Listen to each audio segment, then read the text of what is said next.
ඉතින් ඒ නිසා බුදුරජාණන් වහන්සේ දේශනා කළා කියනවා මහානාම ඊට පස්සේ මේ එයාට ඒ උපාසකට කියන්න ඕනේ චාතු මහරජකේ නෙමෙයි. දැන් චාතු මහරජකේ හිත පිහිටවා ගත්තකින් දැන් හිත අයින් කර ගන්නට. තවතිසාවේ හිත පිහිටවා ගන්න. එතකොට එයා කියනවා හරි මිත්‍රයා මම චාතු මහරජිකාවේ හිත පිහිටව ගන්න එක අයින් කරගත්තා. මම තවතිසාවේ හිත පිහිටවා ගත්තා. ඊට පස්සේ බුදුරජාණන් වහන්සේ වදාලා මහානාම ඊට පස්සේ යාට මෙහෙම කියන්න කිව්වා. දැන් බලන්න මේ හිමින් හිමින් නේද ගන්නෙ. බොහොම හිමින් හිමින් තමයි යාට කතා කර කර ඒ අවස්ථාව යාට ගන්නෙ. බුද්ධ කාලේ වෙලත්. ඊට පස්සේ කියනවා මේ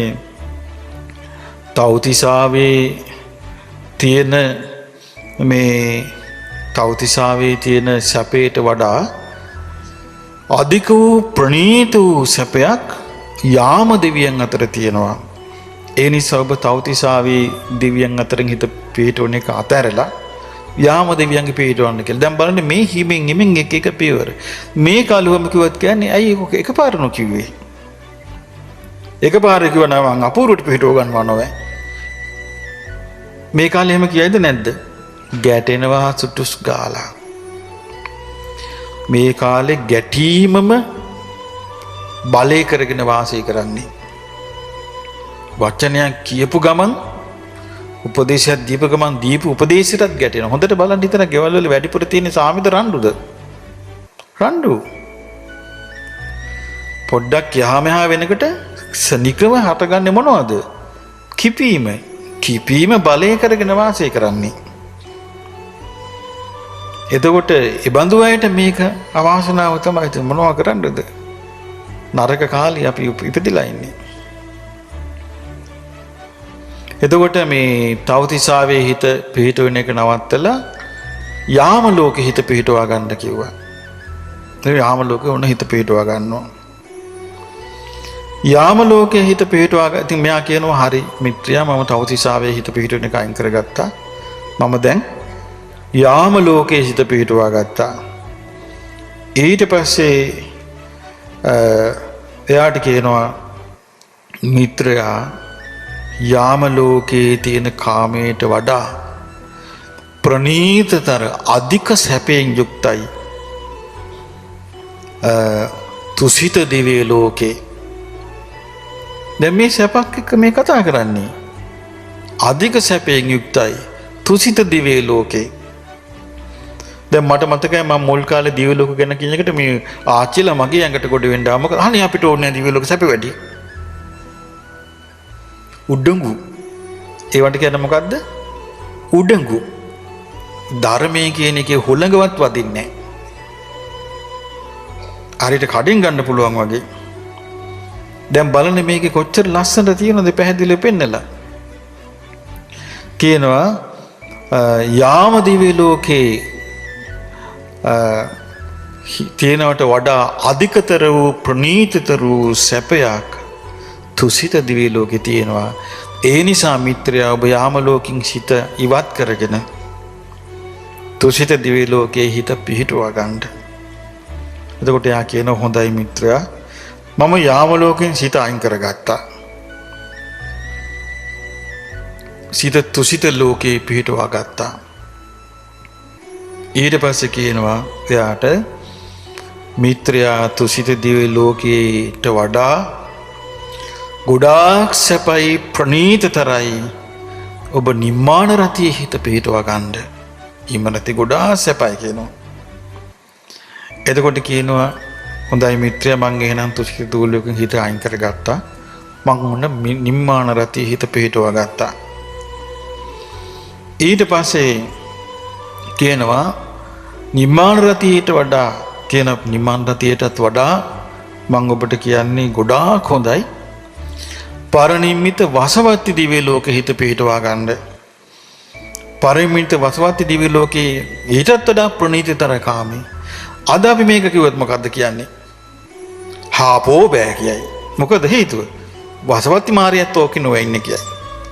ඒ එච්චරටම මේ ධර්ම මාර්ගයේ අවුල් කරගෙන අහලා තියෙන්නේ. පරිනිම්මිත වසවත්ති දිව්‍ය ලෝකේ තමයි වසවත්ති මාර්ගය ඉන්නේ කියලා හිතන්නේ. ඒ දිව්‍ය ලෝකේ නමයි. වසවත්ති මහරජා යම් තැනක ඇස කන නාසය දිවකය මනස ඇද්ද කෙලිස්සයිතව එතන ඉන්නවා. එතකොට වසවර්තී කියලා කියන්නේ අධිපති භාවය පවත්වනවා කියන එකයි. එතකොට කියනවා හරි පින්වත හරි මිත්‍රයා මම නිර්මාණ රතින් හිත දැන් අයින් කරගත්තා. මං පරිනිම්මිත වසවත්ති දිව්‍ය ලෝකේ හිත පිහිටුව ගත්තා. ඊට පස්සේ කියනවා පින්වත පරිනිම්මිත වසවත්ති නෙමෙයි. හිත පිහිටුව ගන්න ඔබ බ්‍රහ්ම ලෝකේ. බ්‍රහ්ම ලෝකේ කාමිනේ බොහොම විරාගී ශාන්ත බවක් තියෙනවා. කාමේ නැති ශාන්ත සැපයක් තියෙනවා. ඒ ශාන්ත සැපේ කාම සැපේට වඩා මොනතරම් අගේද කියලා අර කාමෙන් නික්මෙන්න කතාව කියන්න කියනවා. මේ මරණාසන්න එක්කනට කාමෙන් නික්ම යන කතාව කියන්න කියනවා. දැන් කාම දිවි කාමයට වඩා කොච්චර සැපයිද බඹලොව. බඹලොව කාමෙන් සංසිඳුණු ශාන්ත සැපයක් තියෙනවනේ. එතකොට බ්‍රහ්ම ලෝකයේ සැපේ හිත පිහිටවා ගන්න කියනවා.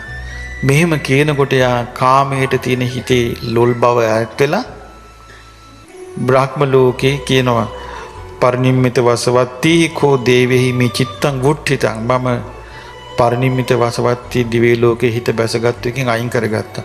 දැන් මේ මාර්ගයේ වැඩෙන්නේ භාවනාවක් හැටියට ඇස් වහගෙනද කතා කර කරද? කතා කර කර බලන්නේ මිනිස්සුන්ගේ තියෙන හැකියාව. බලන්න ස්වල්ප හැකියාවක් දේ කාලේ මිනිස්යන්ට තිබිලා තියෙන්නේ. ස්වල්ප හැකියාවක්ද?